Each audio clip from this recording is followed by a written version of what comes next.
kanan kita ada apa, kiri kita ada apa. Kita benar-benar bergantung satu-satunya kepada ATC.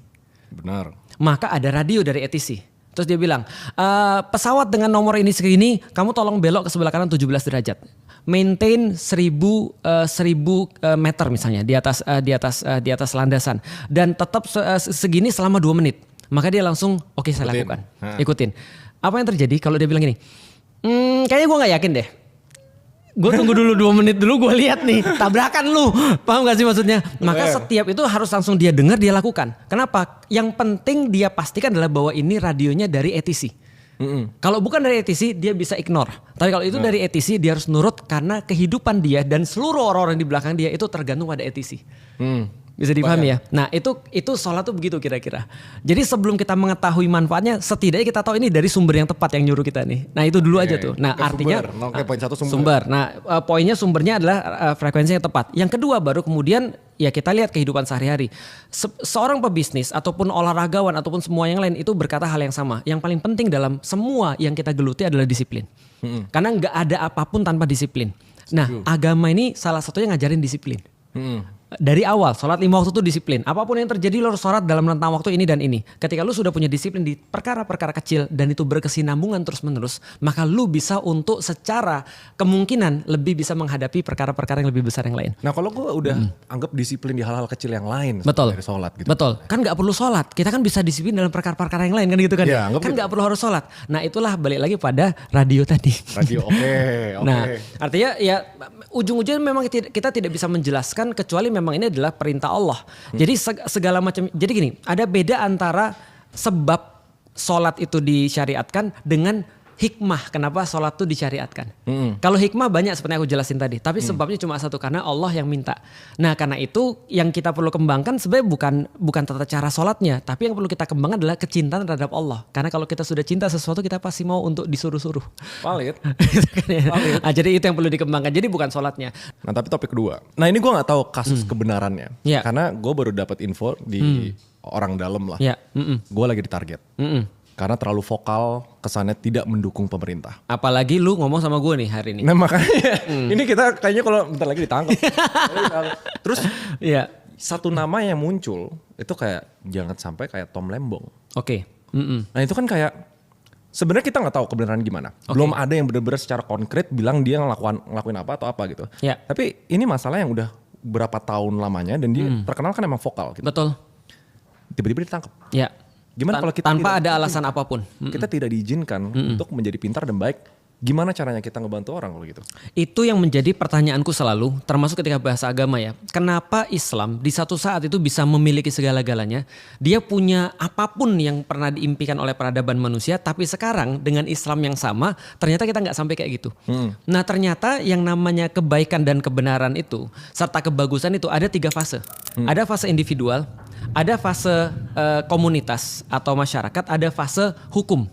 Nah kita yang nggak punya fase ketiga. Fase hukumnya justru. Fase hukumnya, karena itu namanya sistemik. Contoh kayak gini deh, lu kebayang nggak sih di mana sistem? Jadi gini, kalau kita cuma bersih secara individual itu bisa gampang banget. Kita mau bersih secara individual. Tapi kalau misalnya kita bersih secara individual tapi nggak bersih secara komunitas, itu agak sulit tuh. Karena komunitas akan narik kita kepada kebiasaannya dia. Tapi masih bisa nggak kita bersih sendiri di antara komunitas? Bisa, walaupun kita akan stres. Tapi kalau kita bersih sendirian di antara sistem itu nggak bisa. Contoh ya, lu masuk pergi ke pasar. Lu aslinya dari mana sih? Jakarta ya? Lahir Jogja tapi gedenya di Lipo Cikarang, baru umur 19 di Jakarta. Anggaplah orang Jakarta lah. Lu pernah pergi ke pasar yang bau nggak? Bau becek? Pernah, sering diajak mama waktu itu. Pernah ya? Iya kan Mang, sering kan waktu itu. Bau becek gitu kan ya. Nah di Palembang dulu tempat aku gede, itu ada pasar bau becek dan baunya bukan bau lagi. Bau banget karena ada orang jual ikan di sana, jual babi di sana, jual daging di sana, dan semua ketika mereka lagi ngulitin ayam tuh semuanya di bawah. Jadi tuh wah, mes kacau banget. Apalagi pas habis hujan itu baunya luar biasa. Pertanyaanku sederhana. Sebelum aku nanya ya, sebelum aku pergi ke pasar, nenekku bilang, "Lik, jangan pakai sepatu, pakai sendal jepit aja." Karena dia tahu bakal kotor kan ya. Yang kedua dia bilang, "Lik, sampai di sana nanti kamu juga pakai jangan baju yang bagus." Nah ketika aku sampai di sana, pertanyaanku sederhana. Banyak nggak kita ngeliat orang ludah sembarangan di pasar? Banyak. Kenapa ada orang ludah sembarangan? Karena tempatnya sudah kotor. Karena udah kotor. Orang gak hanya ngeludah, muntah dia di situ. Tempat yang kotor memaksa orang untuk berbuat kotor. Ingat tuh, memaksa orang untuk berbuat secara psikologis ya. Dan tempat yang bersih memaksa orang untuk berbuat bersih. Contoh ya, aku pernah ngajak petani. Aku kan dulu kan di dunia pertanian. Aku pernah ngajak petani pergi ke GI, Grand Indonesia. Terus dia nanya, Ustadz, ini WC-nya di mana? Aku ajak pergi ke WC tuh. Terus tiba-tiba dia keluar lagi. Aku bilang, loh udah selesai. Dia bilang, aku gak bisa kencing di sini. Ini bukan WC. Maksudnya apa? Terlalu bersih dia bilang. Paham gak sih? Lu kayak disuruh kencing di kamar gitu maksudnya. Gitu kan ya. Maka dia cari yang bener-bener WC bagi dia. Karena tempat seperti itulah yang biasa dia buang gitu maksudnya. Tempatnya harus basah. Tempatnya harus kemudian dalam tanda kutip bau dan segala macam. Akhirnya anterin ke WC di lantai basement. Itu dia baru bisa. Akhirnya pipis. Nah ini kan menarik kan, tempat yang kotor memaksa orang untuk berbuat kotor, tempat yang bersih memaksa orang untuk berbuat bersih. Nah Indonesia sistemnya yang mana sekarang? Gue gak mau ngomong. ini gue dijebak. Jangan kita yang ngomong, Mahfud. Nah ya itu Pak Mahfud ngomong udah mulai kan vokal ya? sekarang. Udah mulai vokal. Dia kan bilang, jangankan manusia, malaikat masuk Indonesia sistemnya jadi iblis kata dia. Ini kan bukan kita yang ngomong kan. Nah, kali ini Ustadz Telik aja yang ngomong. Ini pentingnya sistem. Makanya Rasulullah tuh pernah bilang begini, Al-Madinah tuh kalkir. Sesungguhnya Madinah tuh seperti tungku api kata Rasulullah. Nah, itu sebuah sistem tuh fungsinya sebagai tungku api. Apapun inputnya, outputnya sama. Maka kata Rasul, kalau ada besi yang berkarat masuk ke dalam sistem itu, dia jadi karatnya hilang. Kalau ada besi yang bagus masuk ke dalam sistem itu, kata Rasul masuk ke Madinah, maka kecermerlangannya semakin meningkat. Nah, kalau di Indonesia orang baik itu malah susah. Menarik. Oke, next ini kan banyak banget sih. Iya. Kita kasihkan ngobrol coba ya buka satu lagi. Sampai Ramadan juga nggak apa-apa kita bahas. Bagaimana sistem Islam yang sesungguhnya di dalam memilih pemimpin yang kompatibel seperti pada zaman keemasan Islam dulu? Bukankah Indo mayoritas Islam kok belum emas-emas? Ini kamu nyindir siapa ya? Yang ada cemas bukan emas. Indonesia cemas ini. Iya betul. Gue udah target nih. Kalau gue ngomong macam-macam ini tahu-tahu nanti kita sebelum balik apart udah dicegat. Bisa jadi mobilnya diberhentiin terus ada narkoba di tanah. Bahaya itu bahaya. Bisa jadi. Tapi gini ya. Yang penting kan selangkah lebih dekat kan. Nah selangkah lebih dekat, betul. Ketika diukur ya. Iya. Nah jadi yang perlu kita bahas tentang yang tadi gitu kan ya. Ternyata pemimpin itu penting banget. Penting banget pemimpin itu di dalam satu peradaban atau di antara satu komunitas. Karena bisnis juga. Pemimpin is everything. Everything, betul. Karena dinamakan leadership ya karena di depan, ya. Nah, oke kalau gitu kita coba bahas di dalam Islam. Di dalam Islam yang perlu dibahas adalah bukan hanya pemimpin, tapi sistem kepemimpinan. Oke. Kemarin ketika Pilpres aku bahas karena orang nanya aku, Ustadz pilih siapa? Ustadz pilih siapa? Aku bilang kalian terlalu banyak nanya pilih siapa. Karena menurutku adalah yang penting tuh bukan orang, tapi sistem kepemimpinan itu juga penting. Contoh kayak gini ya, yang paling gampang. Lu suka ngebut nggak? Lumayan. Bawa sendiri. Kalau andaikan lu suka ngebut, lu udah belajar sama orang ngedrifting dan segala macam, tapi lu naiknya angkot bro. Gimana cara ngedrifting angkot? Gitu kan ya.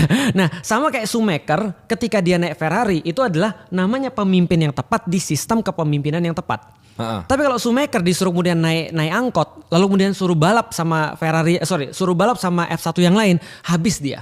Benar. Sama ketika sistemnya bagus Ferrari tapi yang naik aku, gitu kan ya. Bukan Ferrari lah, McLaren lah. Nah McLaren lah, berapa G kan gitu kan ya. Aku kan nggak mungkin bisa tahan karena aku bukan orang yang tepat. Nah maka penting orang yang tepat untuk pemimpin yang tepat. Nah contoh ya, kita bicara tentang Pilpres yang kemarin.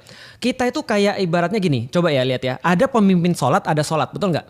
Benar. Kalau kita nyari imam sholat, menurut lu nih sebagai orang yang belajar, imam sholat tuh dinilai dari apanya? Sholat nggak? Sholat bukan, udah pasti sholat lah. Dia kan imam sholat. Bukan, pertanyaannya sabar. Enggak sholat kan imam sholat ada aja kan. Bisa contoh ya, imam sholat kan pasti dituntut dari bacaan Quran. Karena kan dia pasti baca Quran dong. Dia paham lah. Bukan nyanyi kan ya. Bukan. Berarti baca Quran.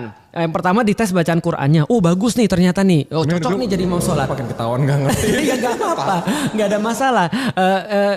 Kalau aku ya, aku terus terang, aku lebih senang dengan orang-orang yang gak ngerti daripada yang sok ngerti. Nah, paham gak sih maksudnya? Sama, gue juga. Merasa bodoh itu baik, bodoh itu jelek. Iya. Merasa pinter itu jelek, pinter itu bagus. Nah antum kan merasa bahwa saya antum gak ngerti itu bagus. Paham gak sih maksudnya? Nah oke balik lagi sini ya. Ada orang mau jadi imam sholat.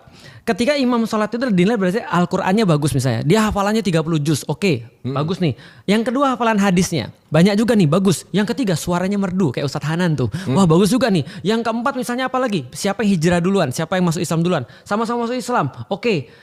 Siapa yang penampakannya lebih menarik? Oh dia tinggi, misalnya putih, jenggotnya panjang. Oke, dia yang cocok jadi imam sholat. Kita milih pemimpin, kayak milih pemimpin sholat misalnya. Tapi setelah kita milih yang paling bagus dengan kualifikasi tadi, tiba-tiba kita suruh dia dugem. Gimana kira-kira? Dia akan kelihatan gak sih kebaikannya? Enggak. Persis kayak di Indonesia. Lu milih pemimpin manapun dengan kualifikasi apapun, selama sistem kepemimpinan masih yang sama, yang sudah kita bahas tadi, dia nggak akan bisa mengeluarkan 100%. Nah kalau gitu sekarang harapannya gimana? Ya, oke. Sekarang udah terpilih, udah terlanjur. Oke, Kita harus terlanjur. mau nggak mau, Oke. mau nggak mau harus percaya gitu. Ya. What do we do? Atau opini dulu deh. Pak Prabowo, Gibran dan teman-temannya, menteri-menterinya, dan lain-lain. Terus sistem Indonesia kayak gini. Oke, jadi gini ya. Aku pikir lebih mudah ketika dalam sistem sekarang lebih mudah orang untuk ikut arus daripada orang untuk melawan arus. Lebih mudah, benar. Lebih mudah kan ya? Lebih tajir lagi. Lebih tajir lagi. Berarti orang-orang kaya yang di luar arus yang memilih apapun itu kemudian yang menjadi alasannya, termasuk Raymond misalnya alasannya, aku dengar aku pengen ngasih tahu seseorang, aku pengen jadi orang yang ngajarin orang, minimal orang jadi tahu kan gitu kan ya, meningkatkan orang untuk taraf berpikirnya. Nah ini kan susah banget nih. Nah berarti dalam konsep pemerintahan apapun check and balances itu harus ada.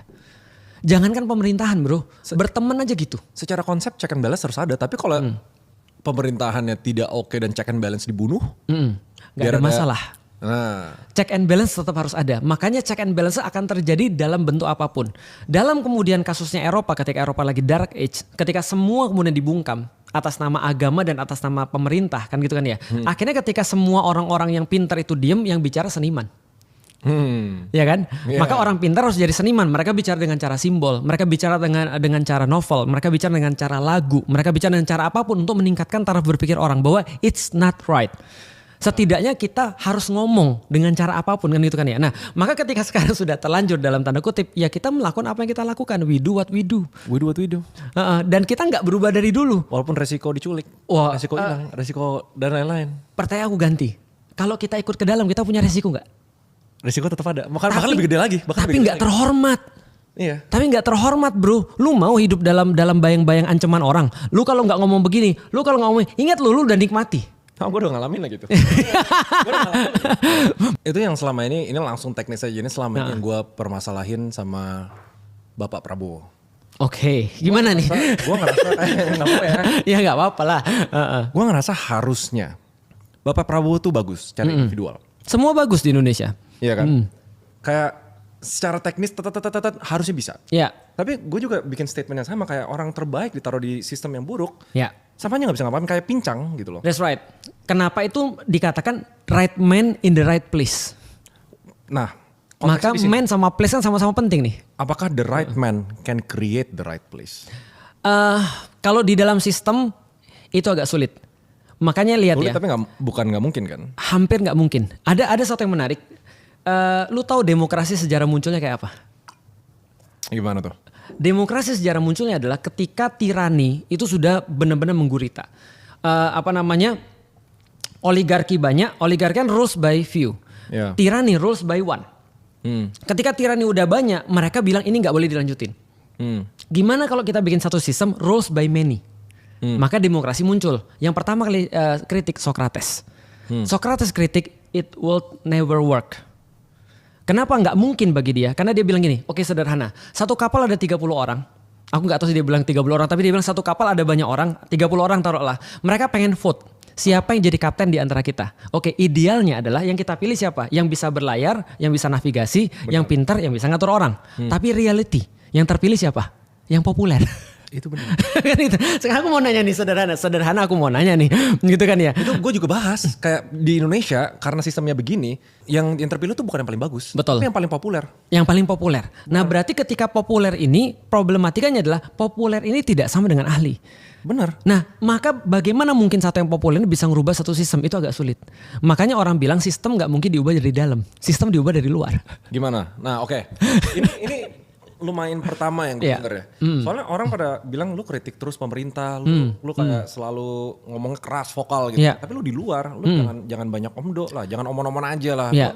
Masuk lah, do something, jadi menteri lah, bikin apa lah, apalah gitu. What happened when someone get into the system? Nah itu yang bikin sampai sekarang gue ditawarin apapun gue Iya, tolak. betul. Karena gue tau gue pasti ikut corrupted. Iya. Udah pasti. Karena kenapa? Karena kita udah masuk dalam sistem. Kalau kita udah masuk ke dalam sistem, kita nggak mungkin bisa ngubah sistem. Kamu gini deh, aku punya temen punya perusahaan. Perusahaannya itu dia punya saham 51%. Dan karena itulah dia pemegang saham dominan. Benar. Berarti dia memutusin ketika RUPS. Dan dia akan jaga itu sampai kapanpun. Kalau ada satu manajer, dia benar-benar bright misalnya, tapi sahamnya nggak akan mungkin lebih daripada dia. Nah itu namanya sistem. Kita creating sistem untuk menjaga satu hal. Nggak mungkin dia bunuh diri, self suicide. Nah maka sistem itu dibuat untuk itu. Nah problematikanya sistem demokrasi ini bisa atau tidak. Ada satu di YouTube yang menarik, why democracy mathematically impossible. Ya. Jadi dia bilang ini impossible secara matematis juga, karena nggak mungkin terjadi, karena absurd kalau misalnya kita lihat. Contoh kayak gini deh, Indonesia 275 juta, taruhlah 250 juta. DPR berapa orang? 500 orang. Berarti 250 juta bagi 500 bro. Benar. Berapa orang? Satu orang wakilin berapa? Opininya founding fathernya Singapura juga sampai sekarang kan. Dia si Lee Kuan Yew bilang untuk negara berkembang tuh demokrasi gak works gitu. Lebih kepada Socrates bilang demokrasi is a privilege to the knowledge. Nah itu dia. Jadi bagi orang pintar demokrasi bisa mungkin works, mungkin gitu kan ya. Tapi kalau misalnya orang-orang yang nggak punya knowledge, demokrasi itu nyusahin. Benar. Nah itu problematika zaman sekarang. Jadi balik lagi kalau kita bilang pemimpin itu penting nggak sih? Penting banget. Tapi kita harus tahu juga ketika kita memilih orang-orang yang benar, kita harus tempatin dia di tempat yang benar. Raymond disuruh bicara agama, itu nyangsarain. Seperti aku disuruh bicara bisnis, bunuh diri aku. Itu kan ya. Tukeran lah sih. Maka right man in the right place, Raymond bicara bisnis, Felix bicara agama. Itu oke, gak ada masalah. Nah maka kita jangan minta ketika ada satu pemimpin yang bagus, dia disuruh mimpin sesuatu sistem yang hancur. Tapi kalau misalnya Islam yang mengatur itu tapi manusianya gak punya kapasitasnya. Ini kita ngomong realistisnya ya. Ya. Kalau misalnya kapasitas itu gue percaya ada. Ya. Kayak ada beberapa manusia itu emang kapasitasnya segitu. Itu mau faktor genetik, faktor apa. Walaupun kebanyakan tuh faktor mindset, cuma sisanya ada gitu loh. Bagus. Contoh lahir. Benar. Dari lahir tuh udah bodoh. Ya. Akibat stunting gitu. Stunting. IQ-nya udah rendah, emang udah segitu kapasitas. Dipaksa-paksa ya segitu. Segitu. Ya. Mereka gak bisa punya kesempatan untuk punya taraf berpikir yang gede gitu loh. Betul. Gimana caranya dia bisa menjalankan Islam dengan baik kalau gitu? Maka gini, Abu Bakar pernah berkata begini, suatu kepemimpinan itu dilihat dari orang yang paling lemah di antara mereka. Bagaimana cara mereka diperlakukan. Maka sebuah sistem juga sama. Bagaimana orang-orang paling bawah kapasitasnya bisa untuk survive dalam sistem itu. Kan gitu kan ya.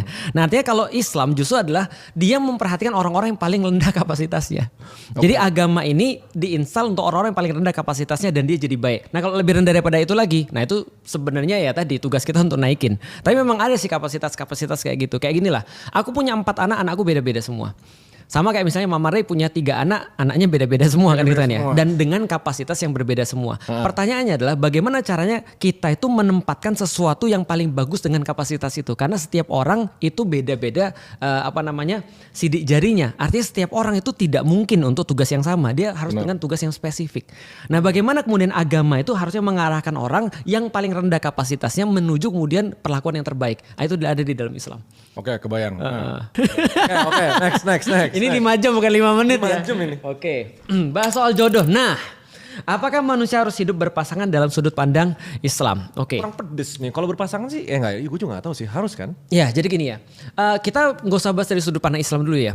Coba bayangin. Untuk Raymond bisa hadir ke dunia ini, perlu berapa banyak orang tua?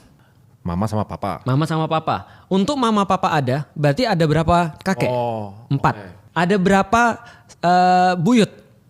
Dari 4 ini? 8. Dan terus menerus. Coba bayangin ya. Itu namanya fertility rate. Benar. Fertility rate 2 itu sama dengan stagnan. Artinya peradaban tuh cepat atau lambat akan menjadi ineksis. Gitu kan ya. Kalau di atas 2 itu ada perkembangan. Di bawah 2 mampus. Gitu kan. Tapi emang gak boleh gitu kayak orang. Oke. Anggap child free itu gak boleh. Child free. Gitu ya. Boleh. Tapi dengan alasan tertentu.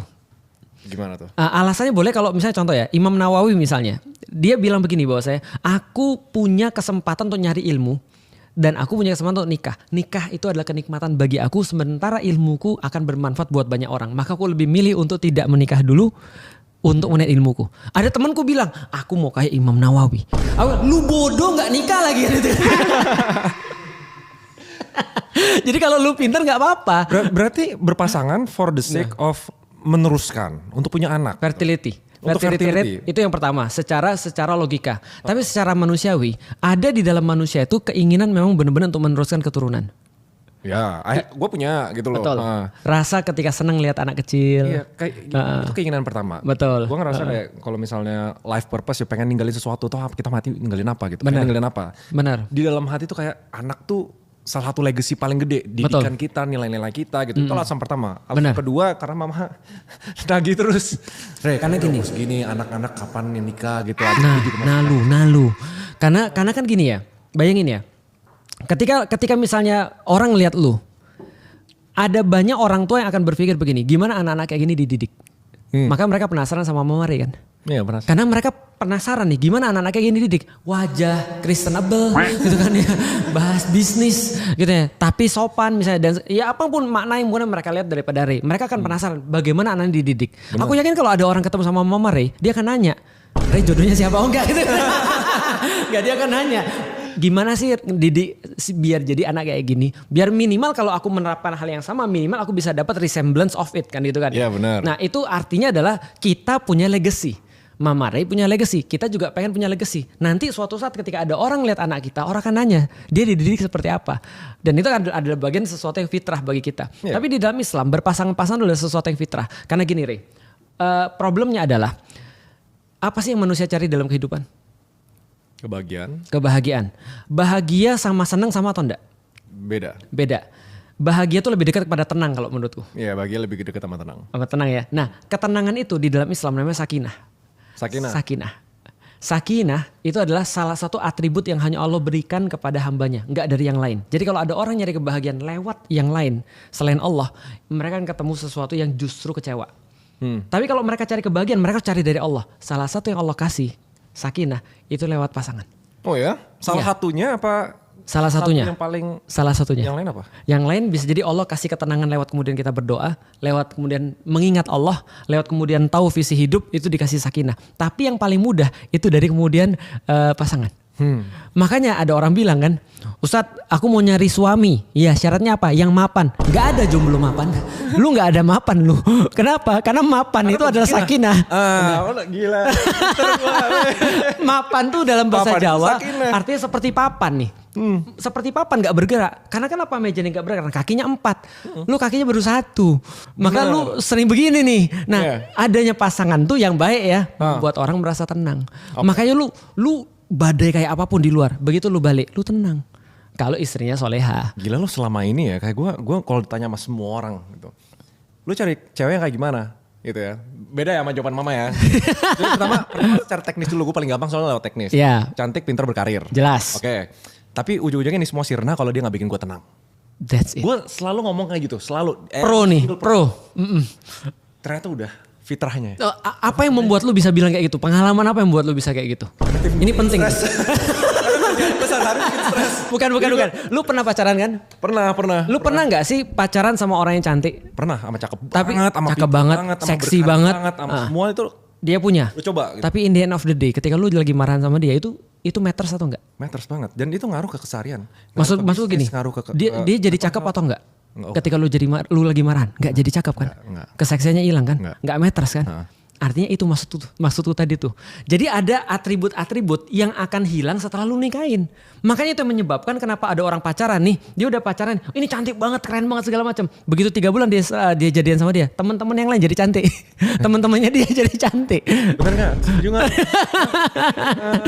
Lu yang masih muda, kalau gue udah kayak pengen settle. Waduh, lu udah punya 2 kaki lah ya. Udah punya 2 kaki. Nah, artinya kalau kita lihat berpasangan tuh membuat kita jadi tenang. Dan orang tenang secara penelitian, dia akan lebih termotivasi. Makanya orang-orang yang sudah nikah itu lebih termotivasi daripada orang-orang belum nikah. Oh iya? Oh jelas, itu ada penelitiannya. Gue malah disaranin sama teman-teman gue kebalikan. Iya. Soalnya kalau misalnya gue udah menikah, gue jadi gak bisa ngelakuin hal-hal yang terlalu berisiko.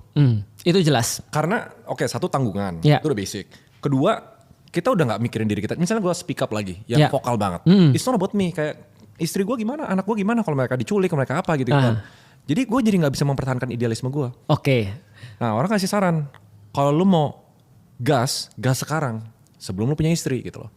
Eh, Kebalikannya dong. Kebalikan. Masa? Justru ketika kita punya istri, kita jadi lebih firm. Aku jadi lebih kayak gini, itu semenjak aku punya istri. Oh ya? Ya jelas, karena kan kita cari istri yang satu visi tuh. Karena gini, coba kita lihat ya. Kalau ada orang misalnya contoh, dia sebelum ketika sebelum dia beristri itu dia lebih menggebu-gebu. Karena kenapa? Secara biologis pun hormon testosteronnya tinggi-tingginya. Oke. Ketika menikah itu drop. Itu penelitian tuh. Emang iya? Iya. Jadi gini, ada penelitian bagus sebelum aku lanjutin omonganku ya. Jadi gini, ada orang meneliti, ahli neuroscience meneliti bagaimana caranya membuat pernikahan langgeng. Dia nyari segala macam dan dia lewat pendekatan hormonal dia nggak dapat sama sekali. Dia bingung sama sekali. Sampai dia nanya neneknya. Neneknya cuma bilang gini, karena kalian naik ke kasur terlalu dini. Jadi kalian nge-seks terus. Sabar, naik ke kasur terlalu dini. Dia nge-seks sebelum nikah. Ternyata setelah diteliti hormon laki-laki beda dengan hormon perempuan.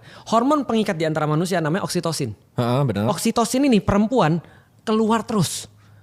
Laki-laki nggak bisa karena ada namanya oksitosin inhibitor. Yang menghalangi oksitosin namanya testosteron. Jadi ketika testosteronnya masih tinggi, oksitosin itu nggak bisa keluar. Sehingga laki-laki itu nggak bisa terikat dengan satu perempuan. Oke. Artinya ketika mereka sudah naik keranjang, perempuannya terikat dengan laki-laki, laki-lakinya tidak.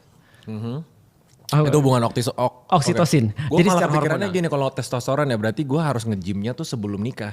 Soalnya kalau gak ada testosteron kita gak bisa build muscle. Nah itu betul, makanya testosteron muncul ketika kita build muscle. Iya. Tapi testosteron setelah nikah itu drop sehingga oksitosin kita bisa naik. Maka beda antara laki-laki berkomitmen dengan laki-laki tidak berkomitmen. Oke. Kalau laki-laki sudah berkomitmen, lu udah nikah sama seorang cewek, semakin lu berhubungan sama dia, lu semakin terikat sama dia. Berarti rahasianya gue bucin sama cewek, dia harus bisa nikahin gue. Rahasia benar, bukan dia nikahin lu, tapi lu komitmen sama dia. Oke. Komitmen tuh namanya pernikahan gitu kan Oke, ya. Nah oke. itu. Nah, kita balik lagi ke masalah tadi ya. Ketika ada seseorang misalnya dia menikah misalnya. Sebelum menikah dia harus melakukan semua hal. Itu kalau misalnya dia sudah menikah dia jadi nggak idealis karena dia menemukan istri yang tidak satu visi. Tapi kalau dia sudah satu visi, itu antum unstoppable. Unstoppable, literally unstoppable. Satu visi. Kenapa? Karena antum tidak akan punya batas energi.